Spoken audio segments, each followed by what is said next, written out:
রাত 1টা, হালকা বৃষ্টি, রাস্তা প্রায় ফাঁকা। আমি ক্যাব চালাচ্ছিলাম, শেষ ট্রিপটা নিয়ে বাড়ি ফিরব। মনে হচ্ছিল আজ আর কোনো রাইড নিলেই ভুল হবে। ঠিক তখন অ্যাপে একটা বুকিং এলো। লোকেশন একটা নির্জন রাস্তা। আমি একটু থেমে গেলাম, তারপর অ্যাকসেপ্ট করে ফেললাম। গাড়ির ভেতরে গান চলছিল, হঠাৎ করে নিজে থেকেই বন্ধ হয়ে গেল। স্ক্রিন গ্লিচ করল। আমি বিরক্ত হয়ে বললাম, নেটওয়ার্ক আবার। লোকেশনে পৌঁছালাম। রাস্তার পাশে একজন দাঁড়িয়ে, কালো রেইনকোট, মুখ দেখা যাচ্ছে না। সে দরজা খুলে পিছনে বসল। একটা ঠান্ডা বাতাস ঢুকল গাড়ির ভেতরে। আমি বললাম, ওটিপি? সে কিচ্ছু বলল না। ঠিক তখন স্ক্রিনে দেখালো, ওটিপি ভেরিফাইড। আমি পিছনে তাকালাম। সে জানালার বাইরে তাকিয়ে আছে, চোখে চোখ পড়ল না। আমি গাড়ি চালাতে শুরু করলাম। কিছুক্ষণ সব ঠিক ছিল। তারপর আমার মনে হলো গাড়িটা অস্বাভাবিক ঠান্ডা হয়ে গেছে। এসি বন্ধ, তবুও শ্বাস নিতে কষ্ট হচ্ছে। আমি মিররে তাকালাম, পিছনে সিট খালি। আমি ব্রেক করলাম, পিছনে ঘুরে তাকালাম, কেউ নেই। আমার বুক ধড়ফড় করছে। ঠিক তখন আমার কানের কাছে, খুব কাছে একটা গলা, চালান। আমি জমে গেলাম। আবার মিররে তাকালাম, সে বসে আছে একদম আগের মতো। আমি আর কিচ্ছু বললাম না, শুধু চালাতে লাগলাম।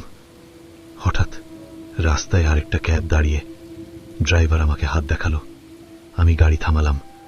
সে কাছে এসে বলল, ভাই একা যাচ্ছেন? আমি বললাম, না, প্যাসেঞ্জার আছে। সে গাড়ির ভেতরে তাকালো, তারপর ফিসফিস করে বলল, ভাই কেউ নেই। আমার হাত কাঁপতে লাগলো। আমি পিছনে তাকালাম, সে বসে আছে, কিন্তু এবার সে ধীরে মাথা তুলল। তার মুখটা একদম চূর্ণ বিচূর্ণ, রক্তে ভেজা। 1 সেকেন্ড, আবার স্বাভাবিক। আমি গাড়ি চালাতে লাগলাম পাগলের মতো। সে হঠাৎ বলল, একজন ড্রাইভার ছিল, সে রাতে একটা রাইড নিয়েছিল। লোকেশন ভুল ছিল, একটা ট্রাক। আর এক মুহূর্ত আমার হাত স্টিয়ারিংয়ে শক্ত হয়ে গেল। সে ধীরে বলল, সে তখনও ভাবছিল শেষ রাইডটা নিয়ে বাড়ি যাবে। আমার গলা শুকিয়ে গেল। সে ফিসফিস করে বলল, কিন্তু সে আর ফেরেনি। গাড়ি নিজে থেকেই থেমে গেল। সে বলল, এখানেই নামব। আমি কিচ্ছু বললাম না। সে নেমে অন্ধকারে মিলিয়ে গেল। আমি সাথে সাথে গাড়ি ঘুরালাম। দূরে একটা চায়ের দোকান খোলা ছিল। আমি থামলাম। দোকানদার বলল, এই রাস্তায় রাতে যাওয়া ঠিক না। আমি বললাম, একজনকে নামালাম তো। সে চুপ করে তাকিয়ে রইল, তারপর ধীরে বলল, 2 বছর আগে এক ক্যাব ড্রাইভার এখানে মারা গিয়েছিল, রাত 1টার দিকে, শেষ রাইডে।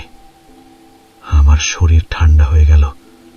আমি ধীরে গাড়ির মিররে তাকালাম।